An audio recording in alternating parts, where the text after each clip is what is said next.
ॐ नमः सिद्धेभ्यः। ॐ नमः सिद्धेभ्यः। ॐ नमः सिद्धेभ्यः। ॐ जय जय जय। नमोस्तु नमोस्तु नमोस्तु। नमो अर्यन्ताणं नमो सिद्धाणं नमो ऐरियाणं नमो वज्रायाणं नमो लोये सवसाणं। मङ्गलं भगवान् वीरो मङ्गलं गौतमो गणी मङ्गलं कुन्दकुन्दारो जैनधर्मोऽस्तु मङ्गलं। सर्वमङ्गलं माङ्गल्यं सर्वकल्याणकारकं प्रदानं सर्वधर्माणां जैनं जयतु शासनं जैनं जयतु शासनम्। अरिहन्तदेव वन्दे गुरुवन्दे न गणनान्यरायो धम्मदयामे वन्दे कम्मखकारणं शुद्धम्। बोले जिनवाणी मात की जय हो। बोले सती मात की जय हो। सुदृष्टि तरंगिणी नाम का ग्रंथ पंडित टेकचंद जी कृत और अपनी चर्चा मुख्य रूप से स्वाध्याय तप में अनुप्रेक्षा में 12 भावना, उसमें अनित्य असरण संसार भावना हो गई थी, एकत्व भावना होगी, असूची भावना हो गई है ना। असूची भावना में शरीर के प्रति ग्लानि करने की बात कही तो उसका समाधान किया,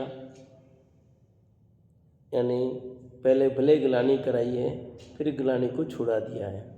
एक कसाय को छुड़ाकर दूसरी कसाय कराई भले, पर उद्देश्य कसाय कराना नहीं था, कसाय मिटाना ही उपाय है। एक रोग को मिटाने के लिए दूसरा रोग, परंतु रोग उत्पन्न करना उद्देश्य नहीं है, रोग मिटाना ही उद्देश्य है। यहाँ शीत ज्वर और उष्ण ज्वर की बात कहकर के बात समझाई थी। आगे अन्य भावनाओं की बात करते हैं। पेज नंबर 199 199 ऊपर स्टार्ट से। यह जीव मोह राग देश भावों के कारण मिथ्यात्व, अविरति, प्रमाद, कसाय योग के निमित्त से पाप कर्म का आश्रय करता है। ऐसे विचार करना आश्रवानुचिंतन है। क्या करते हैं आश्रवानु में, क्या चिंतन करें कि ये जीव मोह राग देश भावों के कारण मिथ्यात्व, अविरति, प्रमाद, कसाय योग बंध हेतु लिखा ना, मिथ्यात्व, अविरति, प्रमाद, कसाय योग बंध हेतु, बंध के कारण है, हेतु है। तो उसी की बात लिखी यहाँ पर कि इन मिथ्यात्व, अविरति, प्रमाद, कसाय के योग के निमित्त से पाप कर्म का आश्रय होता है। सब जिनागम में है कि ये बंध के कारण है, ये पाप कर्म के कारण है। ऐसा चिंतन है। आश्रव दुखदायी है, दुख का कारण है, दुख स्वरूप है, ऐसा विचार करना, आश्रव के स्वरूप का विचार करना, आश्रव छोड़ने योग्य है, ये सब जो चिंतन किया जाता है वो आश्रव भावना है। आश्रव भावना में आश्रव संबंधी सारी चर्चा, तो यहाँ पर भी समझ लेना, दुख करना तो बहुत कसाय करना ऐसा नहीं, सहज रूप से आश्रव के स्वरूप का विचार करना है। अब मिथ्यात्व है तो मिथ्यात्व के कितने भेद हैं वो आ जाएगा, अविरति हैं, प्रमाद, इनके भेद प्रभेद, इन सब के स्वरूप का विचार करो कि सबसे बड़ा पाप मिथ्यात्व है, जिसके वश होकर ही जीव घोर पाप करता है ना। अनादिकाल से मिथ्यात्व के कारण जीव सारे संसार में भटक रहे हैं। मैं भी मिथ्यात्व का नहीं भटका, अब मिथ्यात्व मेरा अंधकार दूर हुआ है, नहीं तो।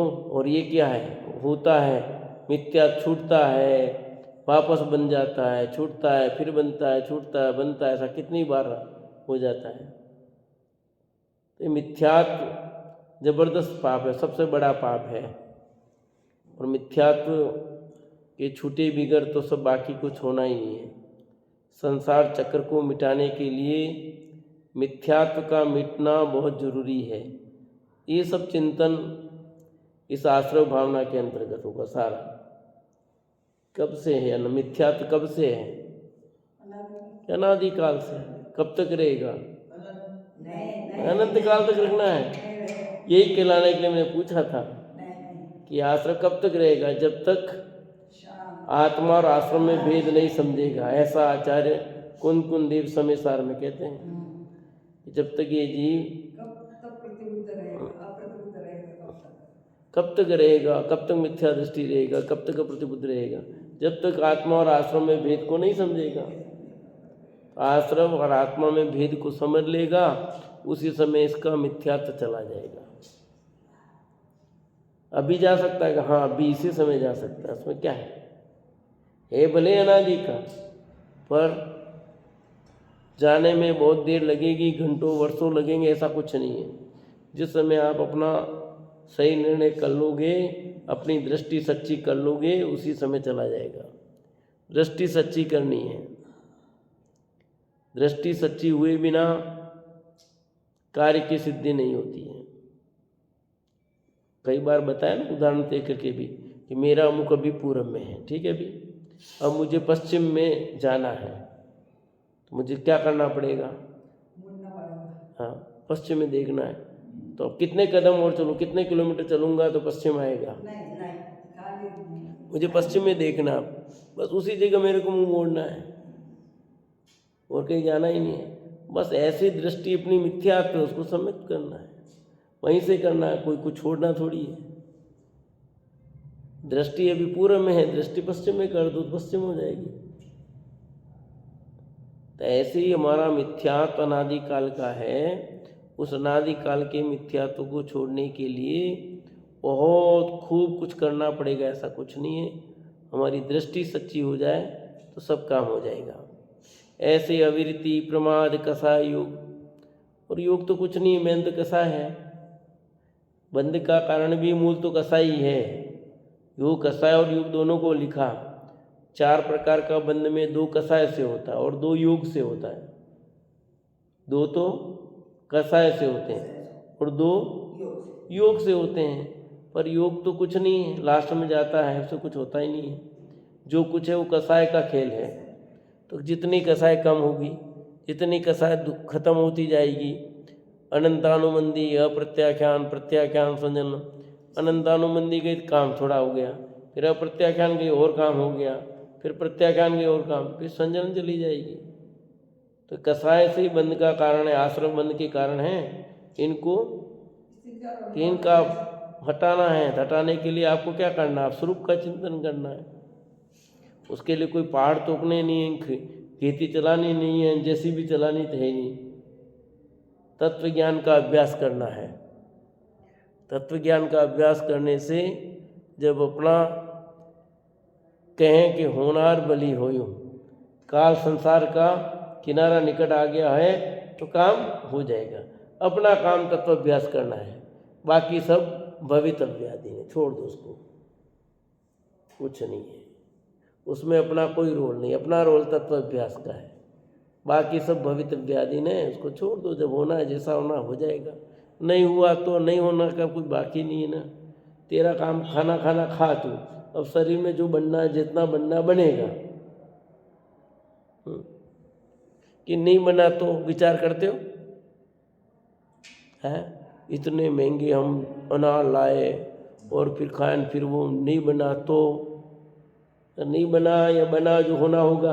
तेरा कर्तव्य तो है ले भैया बोल, फिर जो बनना है, जितना बनना बनेगा, जितना बाहर निकलना बाहर निकलेगा। उसमें क्या करना है? कि गोली तो मुंह से लिख रहा हूँ, दर्द तो सिर दर्द हो रहा है, कैसे वो मिटेगा? सब मिटेगा, जिससे जाना पहुँच जाएगी। गोली मुंह में ली पेट में जाएगी, सिर में कैसे जाएगी? सब जाएगी, सब पहुँच जाएगा, सब कुछ हो जाएगा, ऑटोमेटिक होगा। तेरा कर्तव्य तू दवाई ले ले, पेट में जानी, जहाँ जा करके जैसा होना वो हो जाएगा, तेरा सिर दर्द मिट जाएगा। ऐसे ही यहाँ अपने को तत्व अभ्यास करना है। तत्व अभ्यास करते रहें, बाकी जैसा होना है वो सब स्वतः हो जाएगा। जिसके आश्रय भाव रुके वह संवर है। आश्रय भाव रुकेगा तो संवर होगा, आश्रय रुके नहीं तो संवर कहाँ से हो। मिथ्यात्व रूप आश्रय रुकने से सम्यक्त होता है कि मिथ्या रूप जो आश्रय है ना वो रुकेगा तो संवर होगा, मिथ्या तो नहीं जाए तब तक संवर नहीं हो सकता है। यानी आश्रय रुक नहीं सकता, आश्रय तभी रुकेगा जब सम्यक दर्शन होगा। उसके पहले रंच मात्र भी आश्रम नहीं रुकता, आश्रय और बंद दोनों चलते ही रहते हैं। और सम्यक दर्शन होगा तो आश्रय पूरा रुक जाएगा कि नहीं, जिस संबंधी जितना रुकना उतना ही रुकेगा, वो भी पूरा का पूरा रुक जाएगा ऐसा नहीं। आश्रय भी अविरत भाव रुकने से व्रत भाव होता है। क्या लिखा? वापिस पढ़ो इधर हाँ, अविरत भाव रुकने से, अविरत भाव है ना, असंयम का जो भाव है ना, तो ये अविरत भाव है, व्रत का भाव नहीं, ठीक है, संयम का भाव नहीं। तो ये भाव रुक जाए तो व्रत होगा, अविरत भाव नहीं रुके तो व्रत कहाँ से होगा। मन वचन काय की अशुभता मिटने पर शुभपना होता है। जो मन में वचन से काय से अशुभपना है, तो विकारपना है, वो मिटेगा तो शुभ होगा। भाई प्रतिद्वंदी है एक दूसरे, अंधकार मिटेगा तो प्रकाश होगा, प्रकाश होगा तो अंधकार मिटेगा, प्रकाश मिटे तो अंधकार होगा, सीधा सीधा है कि नहीं। प्रकाश मिटेगा तो ही अंधकार होगा ना, उसमें क्या है, अंधकार मिटेगा तो ही प्रकाश होगा। एक दूसरे के प्रतिद्वंदी हैं, विपरीत है तो विपरीत हटेगा तो वो विपरीत आएगा। कसाय मिटने पर वितराग भाव होता है, कसाय का मिटना ही वितराग भाव है, और कसाय नहीं मिटे तो वितराग भाव नहीं होगा। जितने अंश में कसाय मिटेगी उतने अंश में वितराग भाव होगा। तो कसाय अंशों में होती है, हाँ, अनंतानुबंधी अप्रत्याख्यान प्रत्याख्यान संजलन, और इसमें भी वापस जितनी जितनी मिटेगी आपकी मिथ्या अनंतानुबंधी गई, फिर अप्रत्याख्यान में भी दिलास पढ़ते पढ़ते पढ़ते पूरा मिटेगी, तब जाकर के प्रत्याख्यान होगा ना। तो जितने अंशों में कसाई मिटती जाएगी उतने ही अंशों में आपका वितराग भाव बढ़ता जाएगा। और उसमें भी 11 प्रतिमाएं अप्रत्याख्यान में, तो अब उसमें शुद्धि की वृद्धि बढ़ेगी तो प्रतिमा बढ़ेगी ना। तो क्या होगा, जिससे पूछो वही क्या होगा, गए काम से ना। प्रतिमा की बात आ गई, इसमें नहीं है, मैंने बोला उधर कि अब अप्रत्याख्यान में भी 11 भेद है वापस। तो एक एक प्रतिमा कब बढ़ेगी, जितनी शुद्धि की वृद्धि बढ़ेगी तब प्रतिमाएं बढ़ेगी ना, तब उतना वितराग भाव बढ़ता जाएगा। तो यहाँ लिखा कसाय मिटने पर वितराग भाव होता है। जितनी जितनी कसाय मिटेगी उतना उतना वितराग भाव बढ़ता जाएगा आपको। जब पूर्ण रूप से कसाय का भाव हो जाएगा, पूर्ण वितरागी हो जाएंगे। इस प्रकार मुंह मंद करके राग द्वेष भाव नष्ट करना, आश्रम रोककर संवर करना संवरावण चिंतन है। इस प्रकार मुंह मंद करके राग द्वेष भाव नष्ट करना, आश्रम रोककर संवर करना, ऐसा चिंतन करना, ये संवर अनुचिंतन है अर्थात संवर भावना है। संवर के स्वरूप का विचार करना संवर भावना है। किससे होगा संवर भावना, ये व्यवहार संवर भावना। निश्चय से तब एक ही है, सब 12 भावना पूरी एक ही निश्चय से। तो निश्चय से तो सबको अनित्य असरण संसार एकत्व अन्यत्र सूची आश्रम संवर निद्रा बोधि लोक धर्म भावना सब एक ही है। ये व्यवहार के साथ, व्यवहार में सब चिंतन की बात है। निश्चय में तो स्वरूप रमणता सब एक ही है। तो ये चिंतन करना, संवर के स्वरूप का विचार करना। संवर के स्वरूप का विचार नहीं करोगे तो क्या होगा, किसका नाम संवर है, आश्रम का रुक जाना, तो जितने अंशों में आश्रम रुकेगा उतना उतना संवर बढ़ेगा। तो आप की शुद्धि की वृद्धि जितनी बढ़ती जाएगी उतना उतना संवर बढ़ता जाएगा। विशुद्ध भावों से सत्ता में स्थित कर्मों को निर्जित कर आश्रम रूप करना निर्जरा है। विशुद्ध भावों से सत्ता में स्थित कर्मों को निर्जित कर असत्व रूप करना निर्जरा है। इसके दो भेद किए, सविपाक और अविपाक। क्या लिखा?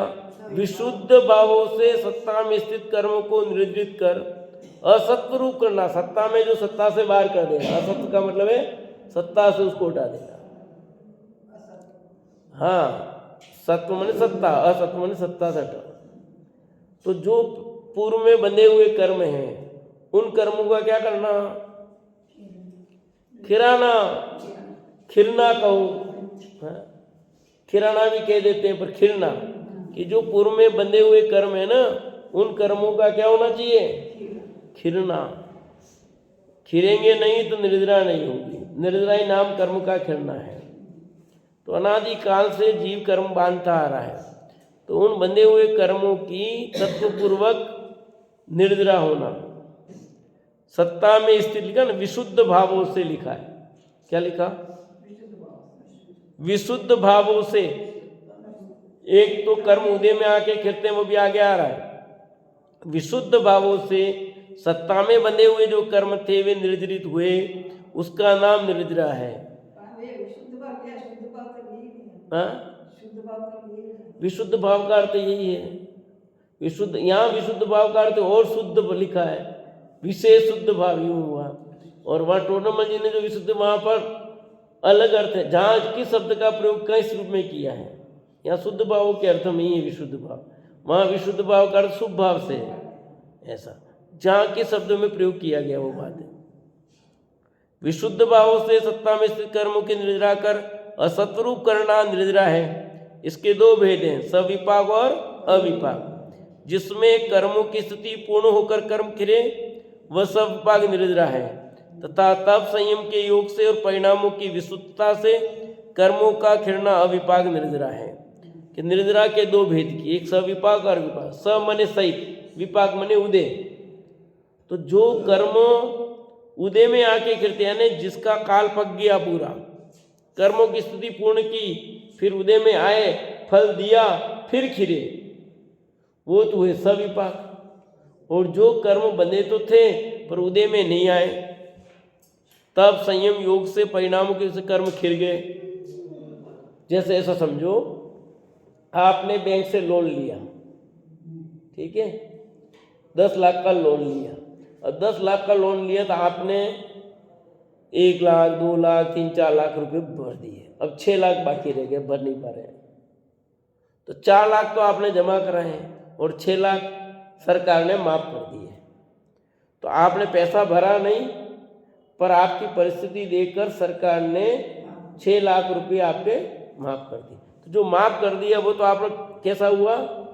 अविपाक हुआ। और जो भरे वो हुआ सविपाक।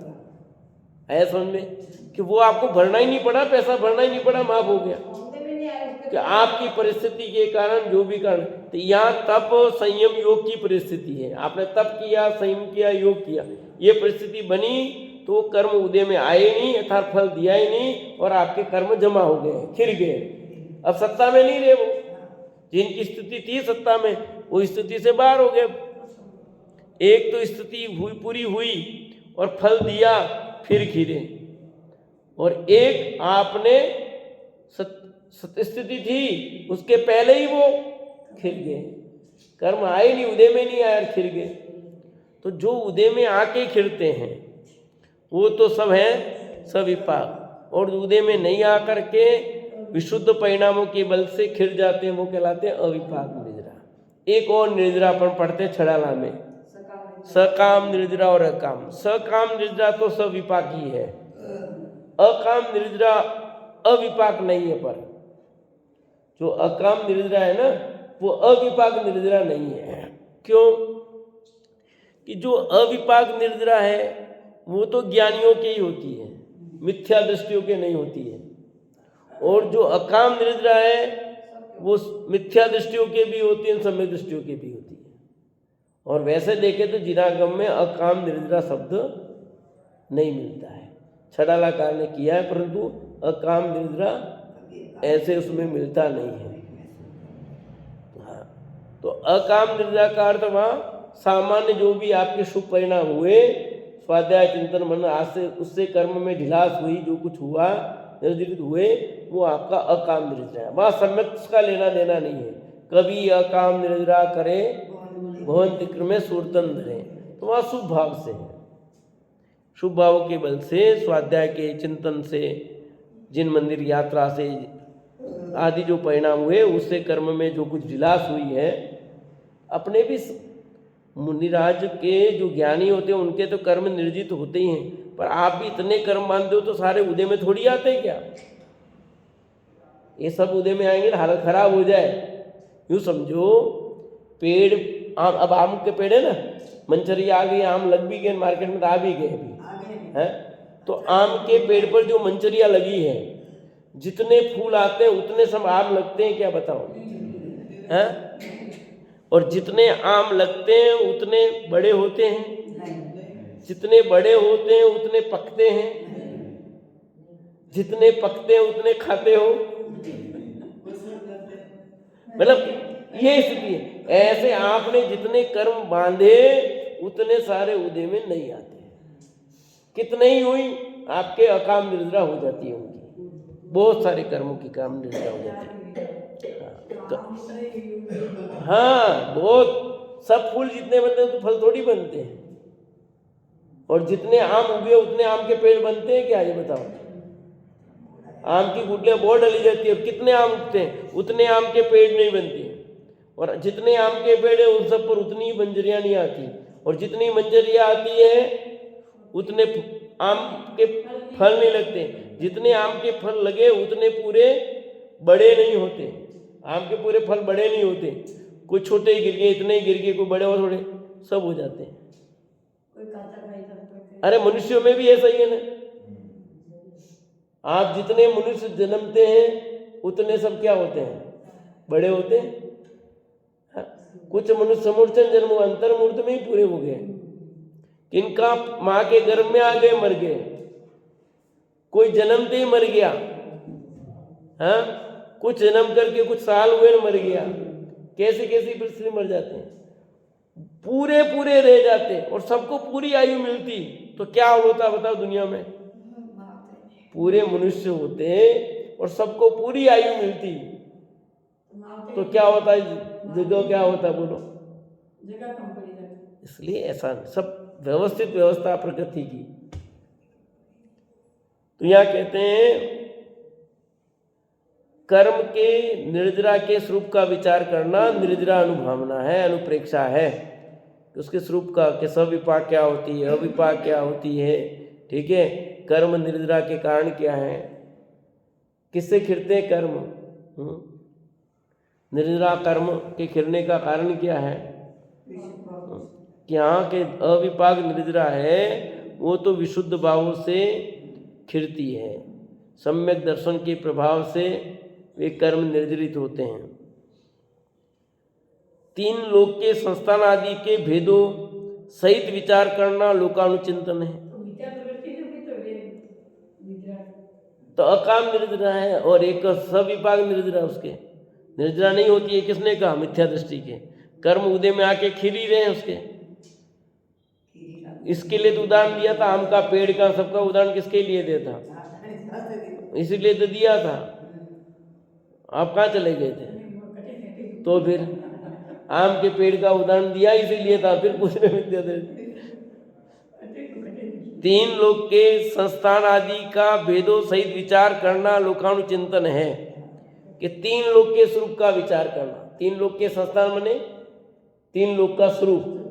संस्थान मनी बनाया वो नहीं कि तुम कौन संस्थान गए थे क्या, वो संस्थान जगह नहीं। यहाँ तो ऊर्ध्वलोक, मध्यलोक और अधोलोक। तो ऊर्ध्वलोक में क्या है, अधोलोक में क्या है, उनका स्वरूप कैसा है, मध्यलोक में क्या है, कितने कितने दीप हैं, कितने समुद्र हैं, उन समुद्रों का स्वरूप, द्वीपों का स्वरूप, अधोलोक में 7 नरक हैं, 7 नरक में कितने पटल हैं, और उनमें कितने कितने नारकी रहते हैं, उनकी आयु कितनी है, उनकी लंबाई कितनी है, सब विचार करना। अभी सब पढ़ चुके हैं पहले। ऐसे ऊर्ध्वलोक में 16 स्वर्ग हैं, 9 ग्रहवेक हैं, 9 अनुदिश है, 5 अनुत्तर हैं, उसमें कितने कितने विमान हैं, उन जीवों की आयु कितनी है, कम से कम कितनी है, अधिकतम क्या है, ये सब विचार करना लोक भावना। ये लोक भावना में चला जाएगा, संसार भावना नहीं। संसार भावना में राग द्वेष के स्वरूप की बात थी, 4 गति के स्वरूप के विचार कर सकते हैं। यहाँ पर लोक के स्वरूप में 3 लोक का स्वरूप आ जाएगा लोक भावना में। इससे अपन लिखा ना उसमें 14 राजू उत्तम लोक है, जिसमें मेरे वाली जो 12 भावना लिखी है, उसमें मैंने जो 12 भावना लिखी है ना, आप सुनाई कि नहीं सुनाई? वाचित है क्या, गुणित है क्या? उसमें लिखा ना, तो 14 राजू तंग है ना, 14 राजू का लोग है, उसमें 6 द्रव्यों का वास है। तामे 6 द्रव्य, उसमें जीव प्रधान है, लिखा नहीं? उसमें कौन प्रधान है? इसलिए करना किसमें वास? 6 द्रव्य का वास लिखा, नीचे लिखा निज स्वरूप में, अपने निज स्वरूप में वास करना है। ये लोक भावना में। तो लोक के स्वरूप का विचार करना। मध्य लोक में असंख्यात द्वीप, असंख्यात समुद्र, फिर जम्बू द्वीप लिया, जम्बू द्वीप में भी कितने पर्वत हैं, कितने क्षेत्र हैं, कितनी नदियां हैं, सब जो भी चिंतन करोगे सब वो इसमें आएगा। और इनका चिंतन करने से क्या होता है सब बताया था उस समय मैंने, कि क्या इसका चिंतन करने से लाभ है, घाटा है कि क्या है, सब बताया था। अपने स्वभाव रूप रहना तो सरल है, पर स्वभाव रूप होना ही दुर्लभ है। जैसे जीव को चैतन्य भाव रूप रहना, ज्ञानमयी रहना, धर्म भावना का होना इत्यादि प्रकार से जीव को अपने गुण में रहना तो सुलभ है। इनमें ही रहने हेतु कुछ उपाय खेद नहीं करना पड़ता है, सहज ही है। जीव का जड़ होना, मूर्तिक होना मां दुर्लभ है। अनेक कष्ट भोगने पर भी जड़त्व मूर्तिकत्व नहीं हो सकता, इत्यादि प्रकार का चिंतन बोधि दुर्लभ अनुचिंतन है। ये दुर्लभ अनुचिंतन क्या है? बोधि दुर्लभ भावना। बोधि आपका भाव है, निश्चय दुर्लभ नहीं। भव में प्राप्ति कठिन है, यह व्यवहार का ही, व्यवहार से का है। ठीक है। और मैंने क्या लिखा है? इंद्रिय ज्ञान दुर्लभ नहीं, इंद्रिय ज्ञान दुर्लभ नहीं, सुलभ है। इंद्रिय ज्ञान दुर्लभ नहीं, सुलभ है। सुलभ नहीं सत ज्ञान, दुर्लभ जिन धर्म पाके अब तो कर सत ज्ञान। ठीक है, कि दुर्लभ जिन धर्म मिला है अब तो कर सत ज्ञान, अब तो सच्चा ज्ञान कर। कि मुश्किल से मिला है जिन धर्म, बहुत दुर्लभता से, और उसको प्राप्त करके भी सद्ज्ञान नहीं करेगा तो कब करेगा भैया? बोधि आपका भावा ये लिखा, यहाँ ही कह रहे हैं कि कितना इंद्रिय ज्ञान तो सुलभ है, दुर्लभ नहीं है। दुर्लभ है कौन सा है? दुर्लभ क्या है? जिन धर्म प्राप्त करना, सत्य ज्ञान प्राप्त करना। तो अपने स्वरूप में रहना तो सरल है, और पर भाव में होना ही दुर्लभ है। यहाँ क्या लिखा गया देखो, अलग ही बात लिखी कुछ, उल्टा कह रहे हैं। तो अपने को क्या लग रहा है?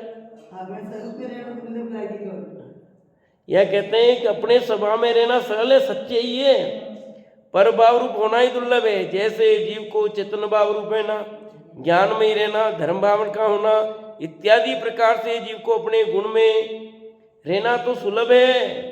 सचमुच ये सुलभ है, पर अपने को दुर्लभ लग रहा है, क्योंकि इसको प्राप्त किया नहीं है। तो अपने आप 24 घंटे गुस्सा कर सकते हो।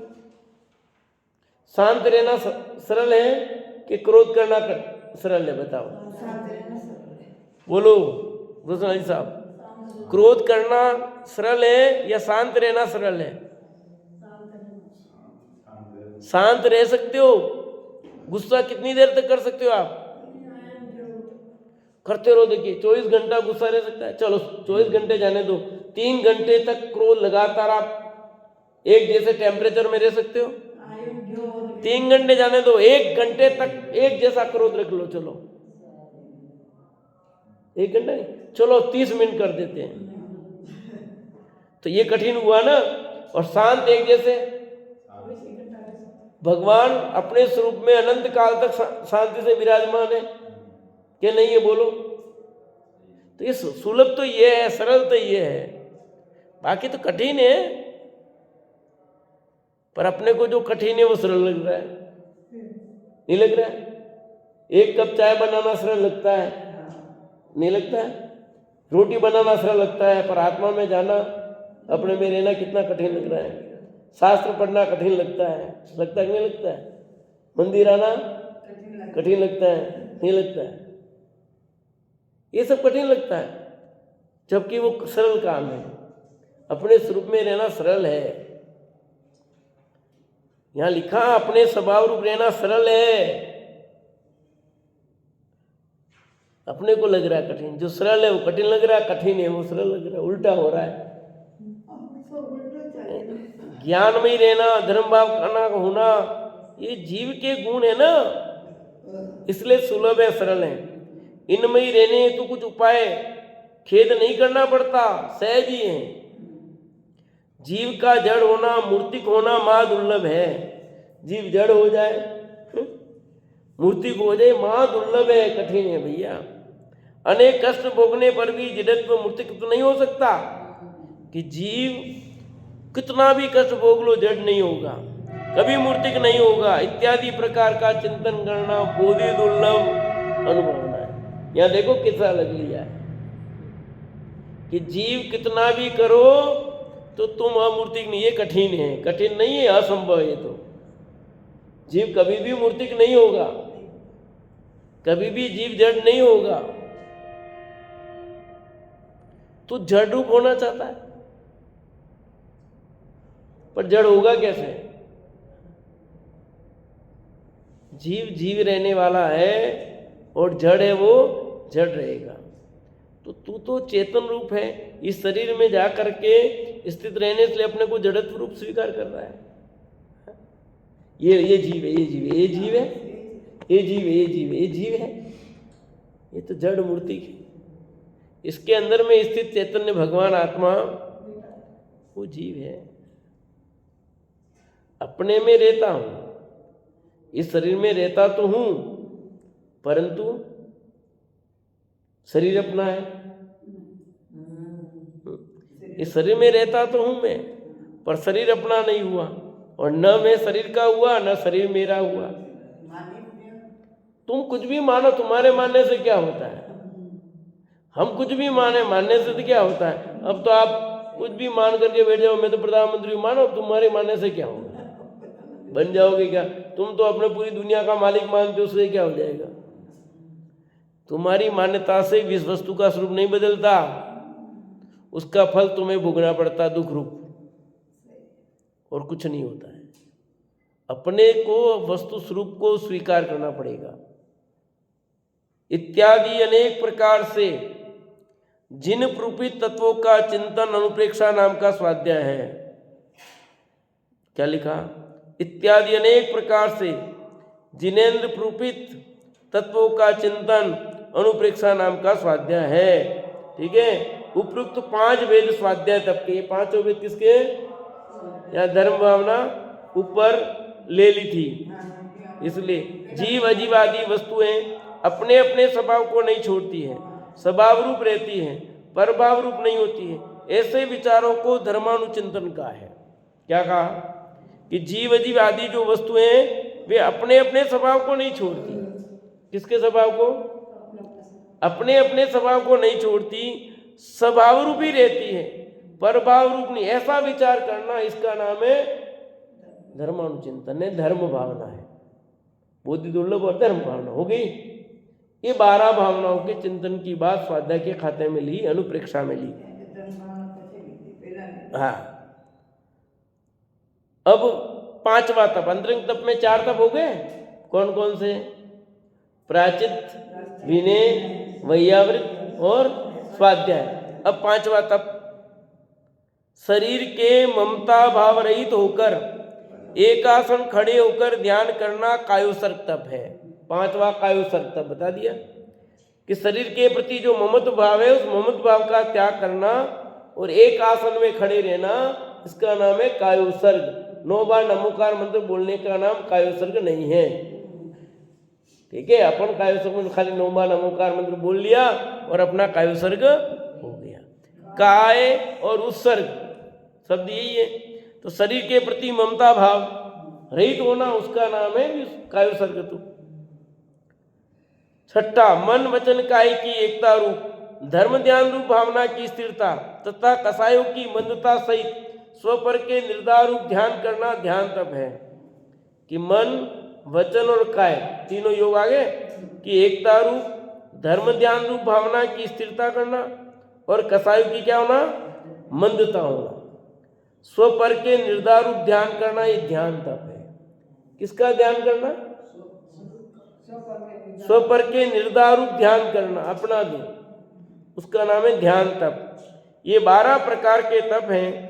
ये सुतप उपादेय हैं। ये सुतप क्या है? इस प्रकार तप में ज्ञेय हेय उपादेय पूर्ण हुआ। तप हेडिंग था तप ना, तो तप में कौन उपादेय है और कौन ज्ञेय है, हेय है, चर्चा। तो जो कुतप है वो छोड़ने योग्य है, सुतप ग्रहण करने योग्य है। इस प्रकार श्री सुदृष्टि तरंगिणी नामक ग्रंथ में असनपान वचन द्रव्य क्षेत्र काल भाव 6 काय के जीवों के शरीर निगोद के 5 स्थान तप में ज्ञेय हे उपादेय का कथन करने वाला 13वां पर्व पूर्ण हुआ। इस प्रकार ये अपना 13वां पूर्ण हो गया। एक कोटेशन भी पढ़ लेते हैं। जिनागम का अध्ययन ही ध्यान है, उसी से पंचेंद्रियों का और कसायों का भी निग्रह होता है। इसलिए इस पंचम काल में प्रवचन सार का ही अभ्यास करना चाहिए। प्रवचन सार मतलब जिनागम का ही अभ्यास करना चाहिए। ये रहन सहन का कोटेशन था, गाथा नंबर 90।